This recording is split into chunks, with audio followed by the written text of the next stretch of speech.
Dans la vidéo précédente, je vous faisais un récap des derniers mois en dehors de YouTube.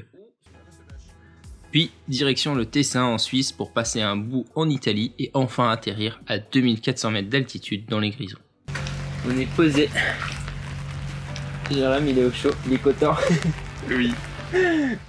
Je vous ai laissé en teasant un peu cette fameuse nuit dans les Grisons. Autant vous dire que notre emplacement entre les montagnes est incroyable, il y a des marmottes non loin. Seulement, il est possible que le changement d'altitude entre l'Italie à 400 mètres et le spot actuel à plus de 2000, la fatigue, le froid, a probablement fait un peu travailler les estomacs. Du coup, la nuit a été très agitée. Pas besoin de vous faire un dessin. Le problème, c'est que le lendemain, on pensait être mieux. Bon, c'est reparti pour une petite rando. On est à même pas 2 minutes du spot où on était hier soir. Et puis on s'était dit qu'on allait faire une montagne dans le coin.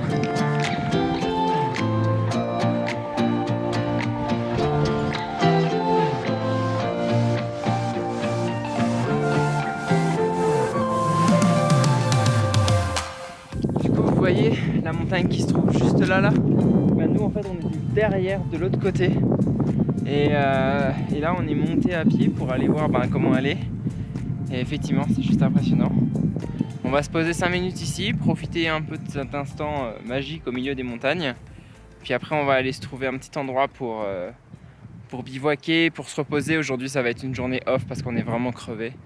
Donc, puis avec le fait qu'hier on ait vomi nos tripes parce que je pense qu'on s'est fait une petite intoxication alimentaire, enfin plein de petites choses aussi, l'altitude, le froid, bref. Donc on va aller dodo.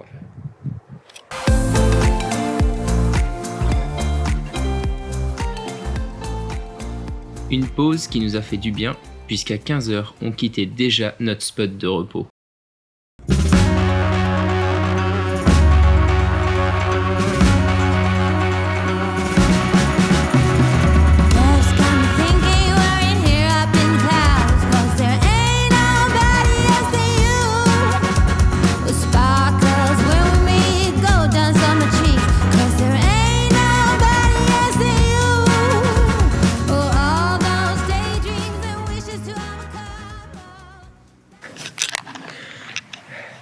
Bon, là je suis en train de faire chauffer pas mal d'eau parce que on va essayer de prendre une douche. Ça fait quand même 4 jours qu'on prend des douches, soit dans une rivière ou quand il faisait chaud, ça allait. Mais là ça fait 2 jours où on aimerait bien prendre une bonne douche bien chaude.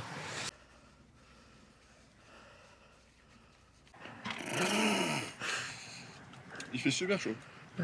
Je dirais peut-être 5 degrés. Le but de notre passage à Livigno était de réduire notre principale dépense, l'essence. Dans cette zone franche, elle coûte 80 centimes. Puis de repasser la frontière direction la Suisse et continuer à visiter les Grisons. Seulement, des travaux empêchant le passage nous ont contraints à revoir nos plans. Bon, nous c'est parti pour une petite rando. On sait pas de combien de temps et puis ça monte et puis on a envie d'aller au sommet tout là-haut. Donc c'est parti mon kiki. Au moins ça permettra que les vêtements ils sèchent. Allez. Money on the floor, can't get cold feet. Took a L, shoulda put it in the offering. Lord forgive me for my sins, don't know me. Là j'arrive au sommet du Crap della Pare.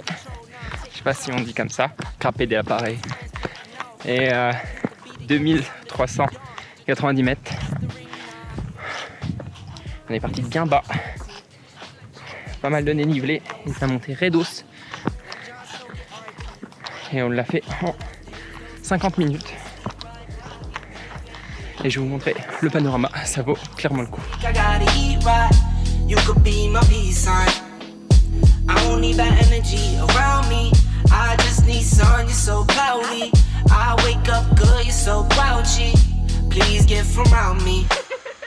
Just me, myself, and I'm my favorite threesome. Yeah. The cars I drive by, I never lease them. No. They say if you can't beat them, then you join them. No. That's no option, I don't join, I always beat them. Yeah. I was faking, had to find me. Now I'm on beat, skating like I'm grinding. L hit me, said it's all about the timing.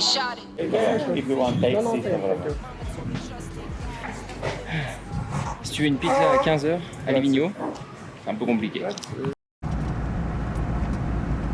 Du coup, on ajuste notre itinéraire direction les Dolomites, nous faisant passer à travers les montagnes italiennes à la frontière de la Suisse, et après de nombreux virages, nous atteignons enfin le Passo dello Stelvio.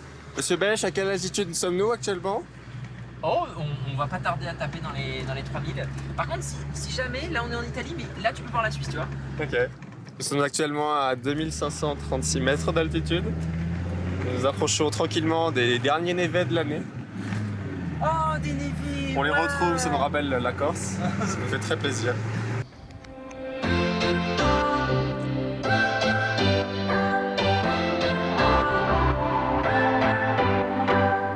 What's your story? What's your sign? It's like we're twin flames in a different life. Deep connection lights a spark. It's like you know me in the depths of my heart. Bon, on vient juste de se poser. Sully est juste là. On a fait pas mal de route aujourd'hui. Enfin, surtout un bon col et puis une bonne grosse descente. Il a bien chauffé. Et du coup, on s'est posé juste avant d'entamer les 3 heures qui nous restent pour atteindre les Dolomites. Prato allo Stelvio. On est à Prato allo Stelvio. Do it. Et on est en plaine. Du coup, ce soir, on va dormir au chaud. Ça doit se voir aussi sur la couleur de nos visages. On a pris un peu de couleur en même temps. Vu l'altitude où on était, c'était plutôt cool. On a Jérém qui est là, posé tranquillou. Et puis on va chiller tranquillou. On n'a pas spécialement le faim. C'est ça aussi l'avantage de la van life, c'est qu'on peut choisir quand est-ce qu'on mange, quand est-ce qu'on veut manger. En ce moment, on est plutôt sur l'heure espagnole. On fait que 2 repas par jour, mais bon, ça suffit amplement. Et puis on va profiter de la nuit. On a le petit clocher là qui sonne. Voilà. Chillos quoi. Une vie de chillos.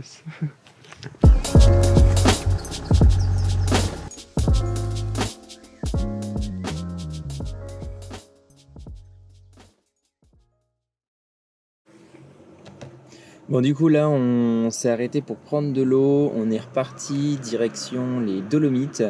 On part pour faire un petit trek de 2 jours. On va un peu visiter l'emblème des Dolomites, mais avant tout ça on a 3 bonnes heures de route, c'est assez loin.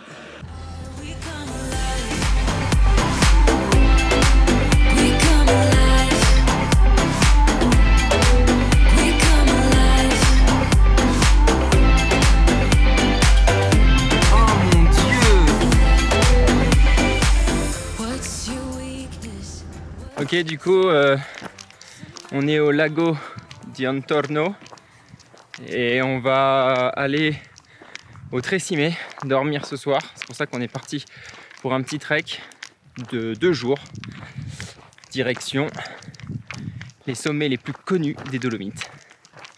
C'est parti.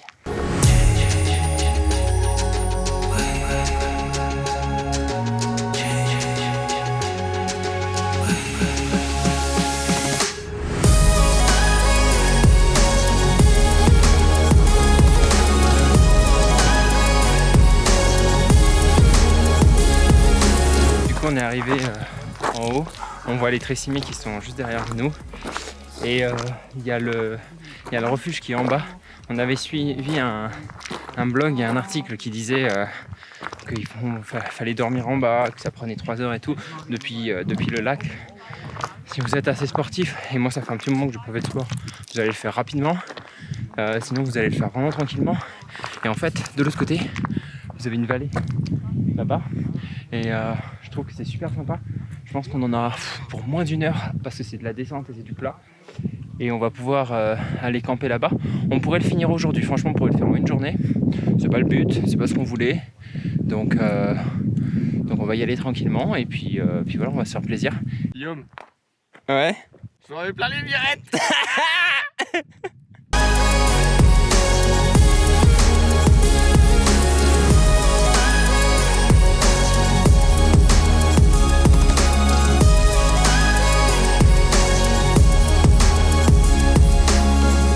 voyez la vue là derrière, hein?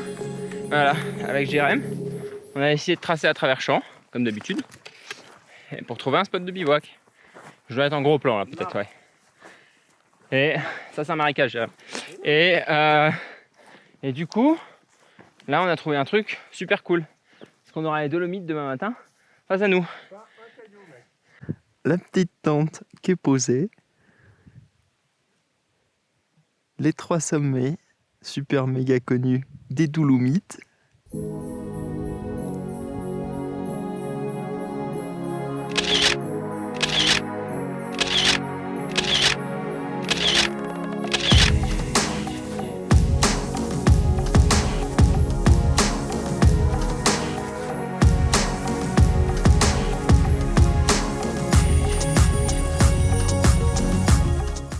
Il est temps de reprendre la voiture, direction le deuxième départ de trek, au niveau du col de Passo del Falzarego.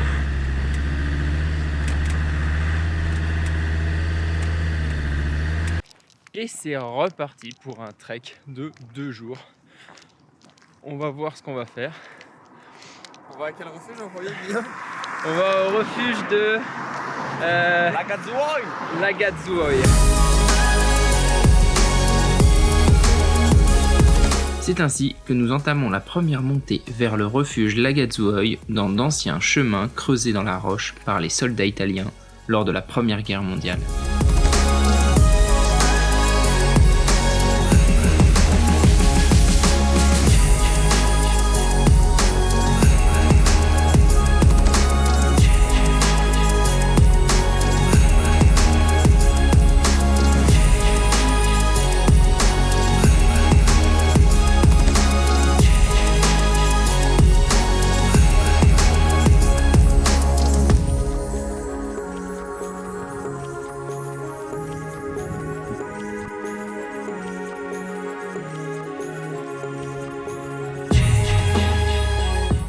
Ce serait pas le dur la GG?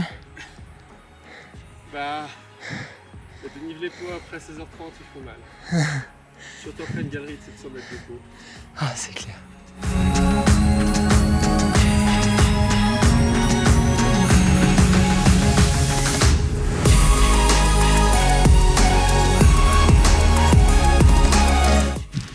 Et spot de bivouac incroyable. On est devant, on est sur le chemin qui va au Fan et au Grand Fanais, Fanès, je sais pas comment on dit. Et on est à côté d'une montagne où il y a dû y avoir un gros éboulis parce qu'il y a des rochers de partout. On peut voir derrière tous les éboulis, les grosses pierres, c'est assez impressionnant. On va espérer qu'il n'y en ait pas une qui nous tombe sur la tête ce soir parce qu'on est juste en dessous. Bon, normalement ça m'étonnerait. Et puis juste en face on a une autre montagne qui est juste incroyable. Voilà, on est posé. Et puis on va profiter de la soirée.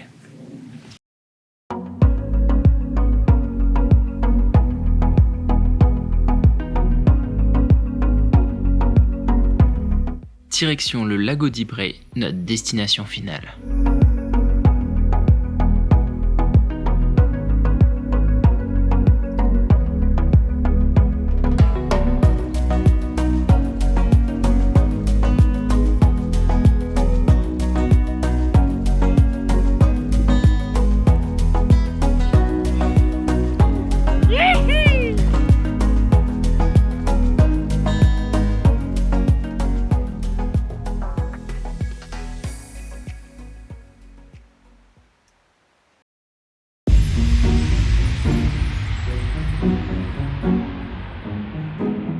Faire un truc pas mal, on s'est arrêté pour faire un peu de bobsleigh, de la luge d'été.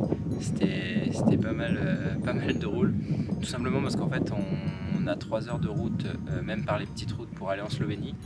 Et l'objectif c'est de passer encore une dernière soirée ici, de manger local. Donc on va essayer de se trouver un petit restaurant dans une petite ville, parce qu'on veut vraiment un truc local. Et puis sur la route on est tombé sur ce lac qui est juste magnifique. Oui.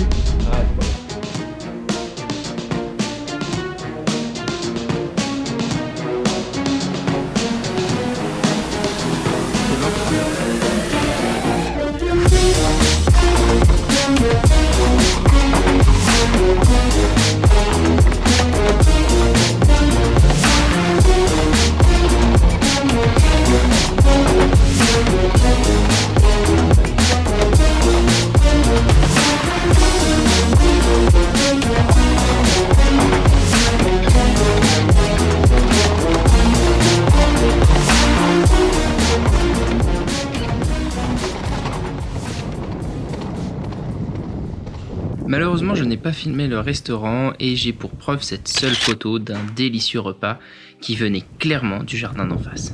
Plus que 3 heures de route et nous sommes enfin en Slovénie. Mais ça, c'est pour le prochain épisode. En attendant, comme d'habitude, allez voir le blog de Jérémy que j'ai mis en description.